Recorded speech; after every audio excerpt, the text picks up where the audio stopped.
All right, so here we're going to be looking at Ben Shapiro going after Norway. He's going to make some really sort of wavy and jumping back and forth comments. This is going to be from his election special. Now, this isn't going to be the one that aired yesterday for you guys. It's going to be the one before that because I just came across this. But it's going to be sort of interesting because essentially the backdrop of going after Norway is the commonly speaking, whenever a progressive is trying to point to a country or countries that they believe that we should be more like, that are, setting examples, a lot of them give these Scandinavian countries like Norway and Sweden and different nations like that. Now, I opt more for talking about literally any other nation, a modern industrialized nation, so Canada, the UK, Germany, etc., because they actually have bigger populations and they're more diverse, so automatically two of the talking points are out the window. But anyways, let's check this out and come back and talk about it. America's economy is booming like never before. Since my election, we've added $10 trillion in wealth. The stock market is at an all-time high in history, and jobless claims are at a 50-year low. Our military will soon be more powerful than it has ever been before. In other words, the United States is stronger, safer, and a richer country than it was when I assumed office less than 2 years ago.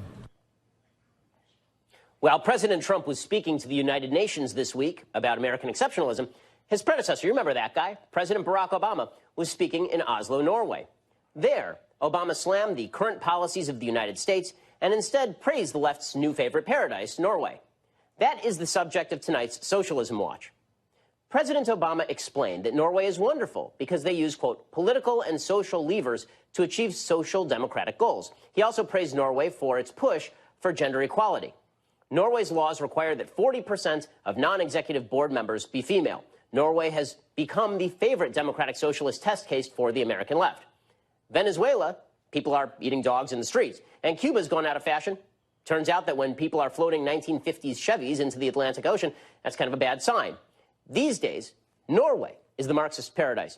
There are just a few problems with this perspective. First off, Norway isn't socialist. It's a capitalist country burdened with massively expensive socialist redistribution programs. Norway ranks 23rd in the world in business climate, compared with the United States at 18th. As for Norway's social programs, its spending habits have been subsidized by an enormous oil slush fund and supremely high taxes. Here is the reality. Norway's successes, lower levels of income inequality, high levels of prosperity, those predate the rise of Norway's socialist infrastructure. They're actually a result of Nordic social capital, high levels of social trust, and cultural homogeneity. Presumably, President Obama would tell Americans that Scandinavia is a sort of heaven. In Scandinavia, he'd say, there's no poverty. Well, as Milton Friedman responded to a similar statement, in America, among Scandinavians, there's no poverty either. Social capital matters. Culture matters. That social capital is being actively undermined by Norway's generous welfare state, which actually pays people not to work. As The Economist wrote in 2015, quote, Norwegians have coined a verb, to nav, meaning to get money from NAV, the state's benefits agency. That welfare state policy also endangers immigrant social and economic mobility. As of 2017, the Norwegian Labor and Welfare Administration found that about half the total number of people in Norway receiving social welfare payments were immigrants. That report also stated that many of those immigrants were living in poverty-like conditions. No wonder Sylvi Listhaug, the Norwegian immigration minister, said this. So what we see is that we have a big challenge now in integrate all the people that have been given permission to stay in Norway. She added, it is not allowed to beat your children in Norway. If any politician in America said such a thing, President Obama would never, ever stop talking about systemic American xenophobia. What about Norway's supposed advantages in fighting gender equality? Norway ranks far behind countries like Russia, the United States, France, and Latvia in percentage of women who reach the top of the career ladder. High taxes in Norway have actually made it tough for women to leave the home and spend time in the workforce. Generous welfare means that often one parent actually stays at home. Considering what President Obama said earlier this year, he surely doesn't support that. Women in particular, by the way, I want you to get more involved. Men have been getting on my nerves lately. Every day I read the newspaper and I just think, like, brothers, what's wrong with you guys? I mean, what's wrong with us? All right? I mean, we're violent, we're bullying, just not handling our business. So I think empowering more women on the continent, that right away is going to... All right, so he's going after Norway there, and he throws in Venezuela because it seems to be the case that anytime you are talking about progressive policies nowadays, especially ones advocated by Bernie Sanders and Alexandria Ocasio-Cortez, you sort of get the Venezuela meme in response, right? Because Venezuela is a nation that basically what they have is they pretty much have socialism, because their oil is basically all of their industry and it's publicly owned at this point. So and everything relies on oil there, and oil prices tanked, and they don't have any actual market system going on there. So they're fucked. And so the thing is that there's no accurate comparison between Norway and Venezuela, because Norway is not actually socialist. It's a social democratic country. So when you say it's democratic socialist, it may be democratic socialist in the newly adopted term in which democratic socialism means social democracy. However, it's not in the traditional democratic socialist term. It's definitely not socialist. In Norway, workers don't own industries. It's just the Scandinavian nations are socially democratic. They are nations which have a capitalistic free market system, and then on top of that, they have a very large welfare state. They have a lot of welfare going on, a lot of social programs to ensure a social safety net, which is the system that we advocate for. And so that's why people point to them. Although I would prefer people point to countries like Canada, Germany, etc., because those nations have very diverse populations. They have a lot of people, and they manage to still be able to have things like universal healthcare, which we don't actually have. And so he sort of like goes between Norway and Venezuela as if they're the same, even though he himself notes that Norway is not socialist. And then he says Norway is the new Marxist paradise or some shit like that. Norway is not a Marxist paradise. No one's claiming it's a Marxist paradise, because no Marxist, there's nothing that Marxists hate than suck Dems. There's literally like a troll term for that shit. Like, Marxists hate liberals.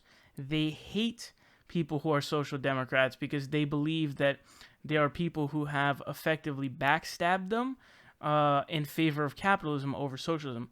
Marxists fucking hate social democrats. They make fun of them. They're the laughing stock to the real socialists. And I've seen this. They fucking hate them. So Marxists right now, who are real Marxists, are cringing right now because they're like, dude, I fucking hate liberals. I hate social democrats. I'm an actual Marxist. So that was just very stupid.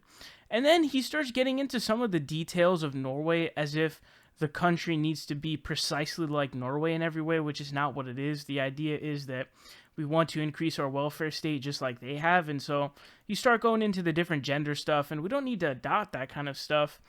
And he says that some of the women end up staying home. It's like, well, that's fine. I mean, if you give women the choice of what they want to do, which is what you want in society, and they decide to stay home, I mean, great, go ahead. I mean, that's all up to you, right? I mean, that's not the goal is not to get them to do what you want. The goal is to encourage them to do certain things, and if they want to, I mean, then go ahead, and if not, I mean, it is what it is, right? So because that's their decision. So it's not getting into the nitty-gritty of a Scandinavian country like Norway, when the general idea of when that is invoked is that we need to model our nation after nations like that. Broadly speaking, we need universal healthcare. We need an increased welfare state. The details of an increased welfare state consist of things like paid time off, paid time leave, living wage, a minimum wage that you can actually live on if you work full time, free healthcare, universal healthcare.